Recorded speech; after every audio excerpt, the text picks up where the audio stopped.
la buvette du stade de foot, qui nous sert aujourd'hui de local salle. Donc ça a duré quelques années quand même, cette histoire de complexe sportif, hein, puisqu'on a encore des gens qui viennent avec leurs petits-enfants et qui disent à leurs petits-enfants qu'eux, ils jouent au foot. Ici à Dieppe. Nous, on va aller au niveau des remparts maintenant. Comme ça, je vais vous montrer d'autres choses, plus en rapport avec le Moyen-Âge et aussi l'emplacement de l'ancien terrain de basket.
Derrière, vous avez la hauteur des murs que vous allez avoir au niveau des remparts un petit peu partout.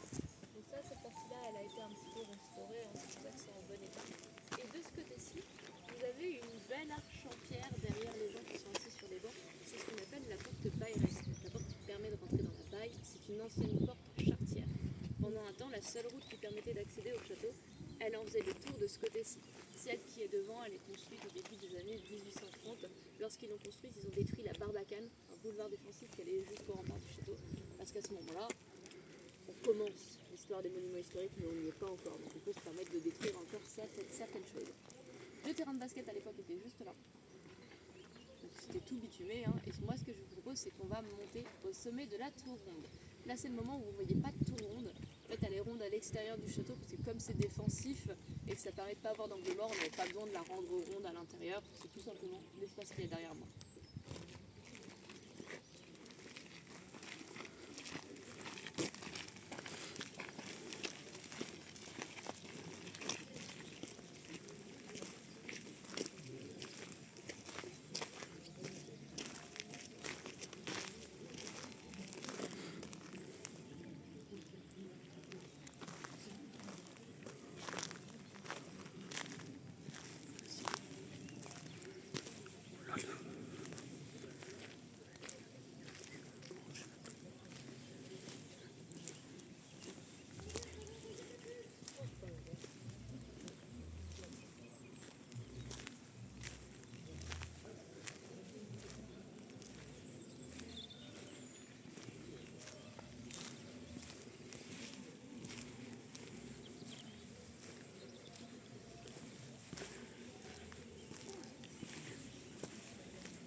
Ah, il y a beaucoup de marches.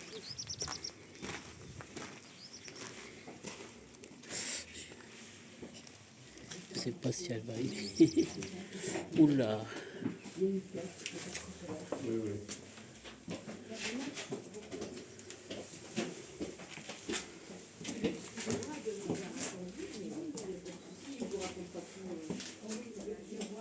Oui, ça c'est un petit peu. Ah, d'accord. Moi, je vous attends tranquillement. Vous sortez là, je vais sortir de l'autre côté. On fera la fin de la discussion.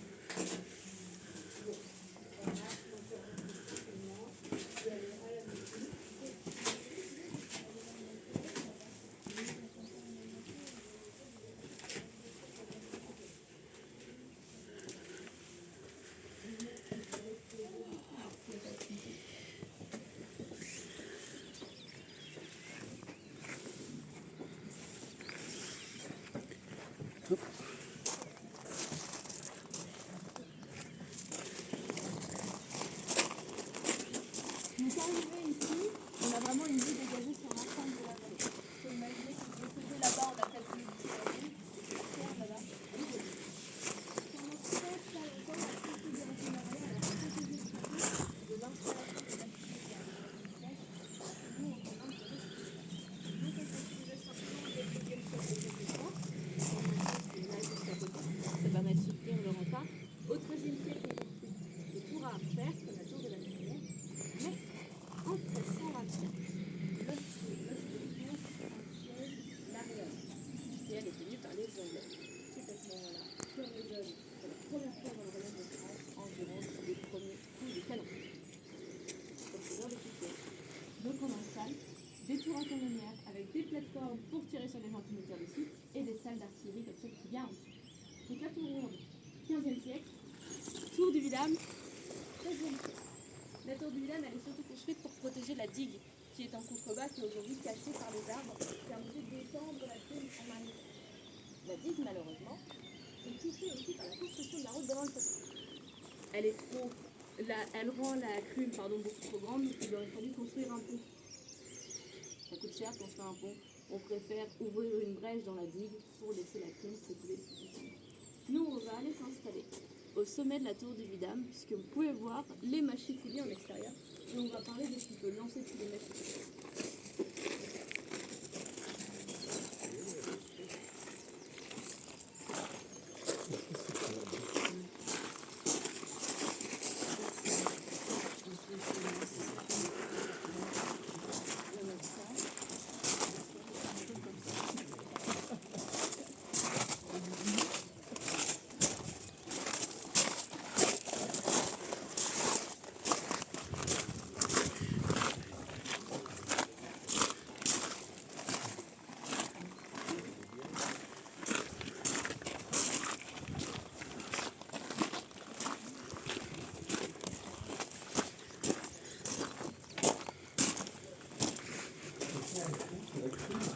Là, en dessous, c'est la crue et elle rejoint la Sèvre nantaise un petit peu plus haut. On nous fait une petite pause en fin de visite.